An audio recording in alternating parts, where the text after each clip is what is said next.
नमस्कार, मैं कशिश। आप देख रहे हैं नेक्स्ट 9 स्पिरिचुअल। नवरात्रि का त्यौहार 9 दिनों तक चलता है।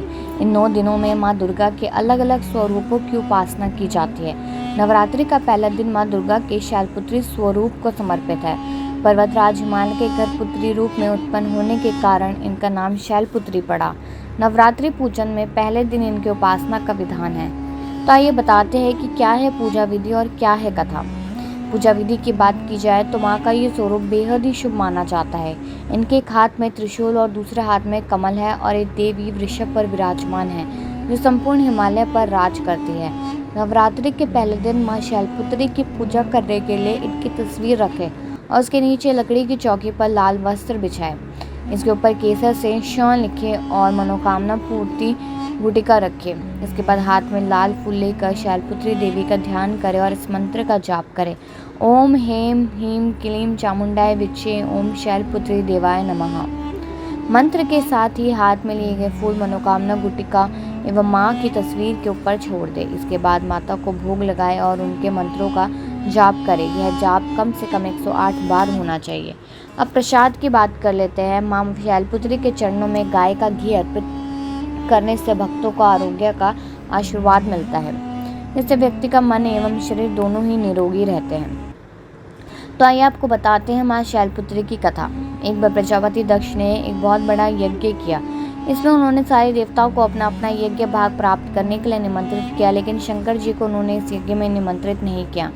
सती ने जब सुना कि उनके पिता एक अत्यंत विशाल यज्ञ का अनुष्ठान कर रहे हैं, तब वह जाने के लिए उनका मन विकल हो उठा। अपनी यह इच्छा उन्होंने शंकर जी को बताई। सारी बातों पर विचार करने के बाद उन्होंने कहा, प्रजापति दक्ष किसी कारण से हमसे नाराज है।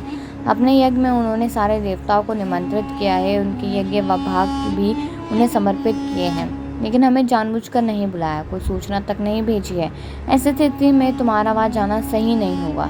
शंकर जी के ये कहने से भी सती नहीं मानी। उनका प्रबल आग्रह देखकर भगवान शंकर जी ने उन्हें वहाँ जाने की अनुमति दे दी।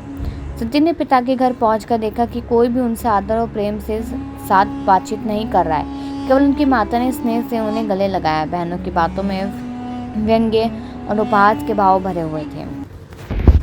परिजनों के इस व्यवहार से उनके मन को बहुत दुख पहुंचा। यह सब देखकर सती का हृदय शोभ, ग्लानि और क्रोध से संतप्त हो उठा।